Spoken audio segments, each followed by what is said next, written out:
Why is my Node.js application running slow? Imagine trying to have a conversation with someone who keeps pausing or stuttering. That's what a slow Node.js application can feel like. When your app isn't running smoothly, it can frustrate users and slow down your entire project. So, what's causing this sluggishness? Let's break it down. First, Node.js uses a single-threaded event loop to handle tasks. If your code has synchronous or CPU-heavy operations, it blocks this event loop. That means other tasks have to wait, causing delays. For example, doing large file reads synchronously or heavy calculations can freeze your app temporarily. To fix this, move those tasks to asynchronous patterns or use worker threads to handle heavy lifting outside the main thread. Next, asynchronous programming is key to good performance.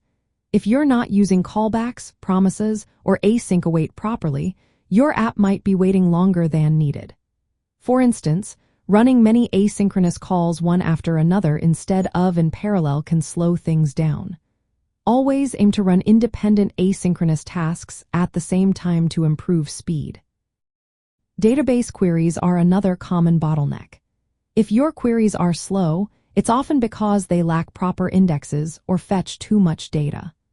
Optimizing your queries by adding indexes, limiting the data retrieved, and reusing database connections with pooling can make a big difference. Faster database responses mean your app can serve users quicker. Memory management also plays a role. Node.js runs on the V8 JavaScript engine, which manages memory automatically. But if your app uses too much memory or creates many objects, garbage collection can kick in often and slow things down. Tuning V8's heap size and reducing unnecessary object creation can help keep garbage collection from becoming a problem. Node.js runs on a single core by default, which limits its ability to handle high CPU loads.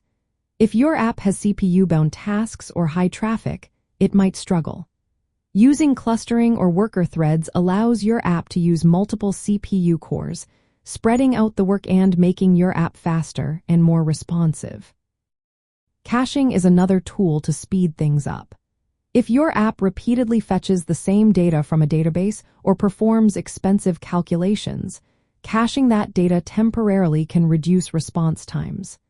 Implementing caching layers like in memory caches or Redis can significantly cut down on processing time. Finally, not profiling your app makes it hard to find the real issues. Using tools like the built-in Node.js profiler, Clinic.js, or PM2 with monitoring features helps you spot slow functions, memory leaks, or event loop delays. Regularly monitoring your app's performance allows you to catch problems early and fix them before they become serious. To sum up, start by checking if your code blocks the event loop. Refactor synchronous code into asynchronous. Optimize your database queries and add caching where possible. Tune your memory settings and consider clustering or worker threads to utilize all CPU cores. Use profiling tools to identify bottlenecks and fix them step by step. With these techniques, you'll be able to turn a slow Node.js app into a snappy, efficient one.